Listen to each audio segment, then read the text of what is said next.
विस्थापन अभिक्रिया। इस अभिक्रिया में लोहा जो है कॉपर सल्फेट के विलयन से कॉपर को विस्थापित कर देता है और हमें आयरन सल्फेट प्राप्त होता है। इस अभिक्रिया में लोहा कॉपर से अधिक अभिक्रियाशील है, इस वजह से हमें आयरन सल्फेट प्राप्त होता है और कॉपर कम क्रियाशील होने की वजह से यह विस्थापित हो जाता है।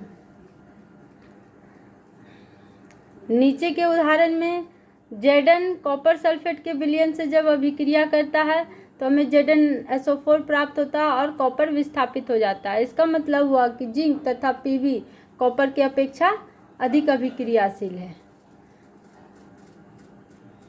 और ये कॉपर के विलयन से और ये कॉपर के यौगिक से कॉपर को विस्थापित कर देते हैं।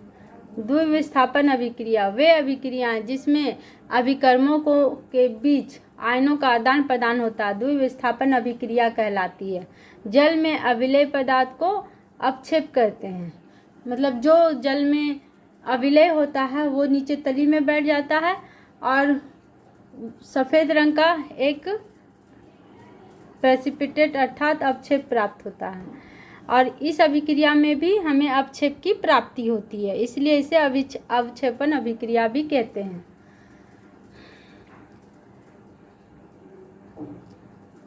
सोडियम सल्फेट को बेरियम क्लोराइड से जब अभिक्रिया करवाते हैं तो बेरियम सल्फेट प्राप्त होता है और सोडियम क्लोराइड। इसके बीच सल्फेट और क्लोराइड आयन के बीच आदान प्रदान होता है। सोडियम के साथ क्लोराइड आयन आ जाता है और बेरियम के साथ सल्फेट और यहाँ हमें बेरियम सल्फेट का अपक्षेप भी प्राप्त होता है।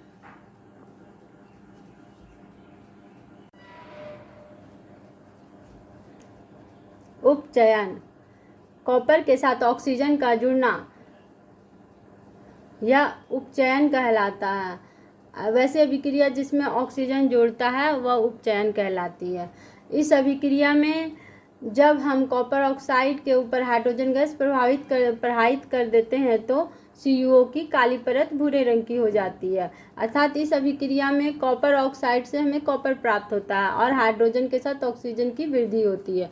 तो जहाँ ऑक्सीजन का लॉस होता है उस अभिकर्मक का रिडक्शन होता है, अर्थात अपचयन होता है और हाइड्रोजन के साथ जब ऑक्सीजन की वृद्धि होती है तो यह अभिक्रिया उपचयन अर्थात ऑक्सीडेशन कहलाती है। अपचयन इस अभिक्रिया में Cu से ऑक्सीजन का लॉस हो रहा है।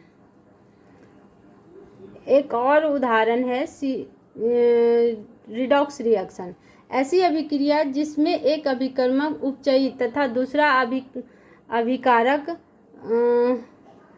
अपचयित होता है, उसे रिडॉक्स रिएक्शन कहते हैं।